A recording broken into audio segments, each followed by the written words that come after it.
Britain, 1970. 3 channels, no remote control, and if you missed it, that was it. This was television in 1970s Britain. In homes across the country, the television set sat as a focal point of the living room. Often large, heavy and framed in wood, it wasn't just another appliance. It was a part of the furniture. It had a presence, a quiet authority, and when it was on, it commanded attention.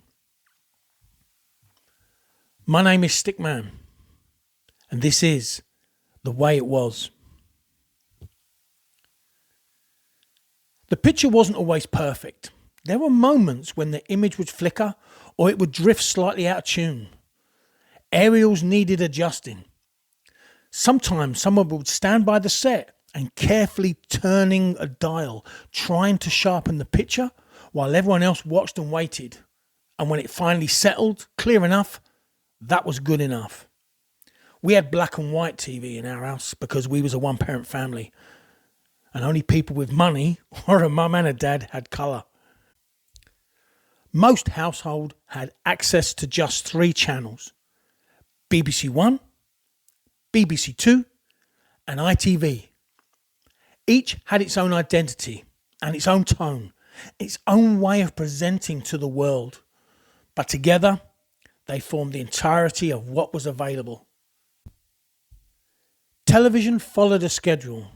It began at a certain time in the morning and it ended at a certain time at night. And programs were fixed. They appeared once at their allotted hour and then they were gone.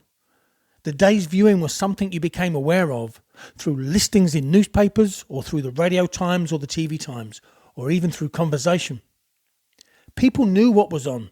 They anticipated it. Evenings developed a rhythm around it. And after the day's work, or when you got home from school, after tea had been eaten and the washing up cleared, the house would begin to settle.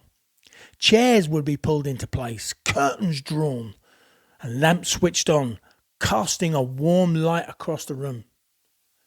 And gradually, attention would turn to the TV. There was no searching endlessly for something to watch, no scrolling. The choice had already been made, not just by the viewer, but by the schedule itself. You either watched what was on, or you didn't watch at all. In many homes, there was only one set on one screen shared by everyone. That meant decisions had to be made, sometimes quickly, and also sometimes with a bit of negotiation. But once the program began, that was the choice that carried through the evening. Children would sit on the floor close to the screen and their parents in the chairs behind them.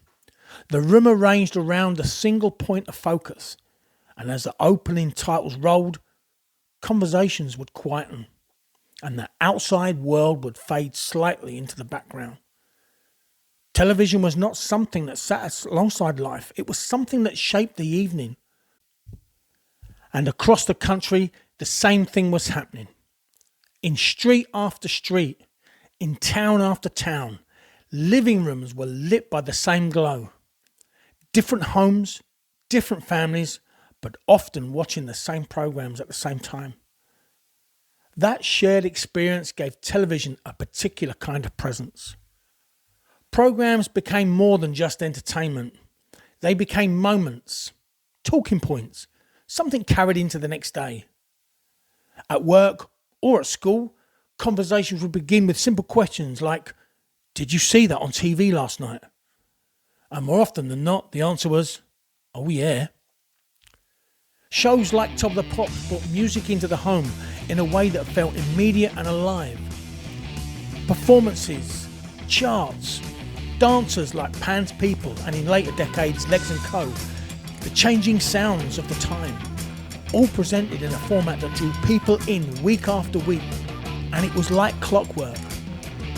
Thursday nights, 7:30 p.m, just after Tomorrow's World, which was presented by Raymond Baxter, Judith Hand, William Woolard or Kieran Prenderfield. It'd be there with all the DJs of the time. Savile, Freeman, Alright, not half, Blackburn, DLT, and many, many more. Also, light entertainment programs on the Saturdays, like The Generation Game with Bruce Forsyth and Anthea Redfern, which came just after Dixon and Doc Green. That offered something different, warm, familiar, and often unpredictable and funny. They filled the room with laughter, not just from the screen, but from those watching it. And then there were programs like The Two Ronnies, where humour, timing, and character became instantly recognisable. Lines repeated and sketches remembered, fork handles and many others, and moments that stayed with people long after the programme had finished. Even when a programme wasn't aimed at everyone, it often ended up being watched by everyone. There wasn't always an alternative, and so viewing overlapped. Family shared programmes they might not have chosen individually but experienced together. Coronation Street, Emmerdale, Crossroads, Amos and Mr. Wilkes, Mr. Booth and Meg and Sandy Richardson, Ina Sharples and Hilda Ogden, and many, many more that some of you will definitely remember. There was a certain patience to it, a willingness to sit with what was being shown, to give it time, to follow it through from beginning to end. And when a programme captured attention, truly captured it, the room would become still and silent. The glow of the screen would be the brightest light. Faces turned towards it. No interruptions, no distractions, just the steady progression of the programme as it unfolded. Time passed differently in those moments. There was a clear sense of progression through the evening. Early programmes giving way to later ones, a natural winding down of the day. And eventually, the broadcast would come to an end. Television did not continue through the night back in them days. There was a closing point, a final moment when the day's viewing was complete. The screen would shift, the programmes would stop, and in their place would appear something familiar. The test card. But before that, the national anthem. And when the test card had finished, it would be the BBC test card F. A still image, unmoving, a quiet signal that broadcasting had finished for the day. For many, that was the final cue, the signal that the evening was over.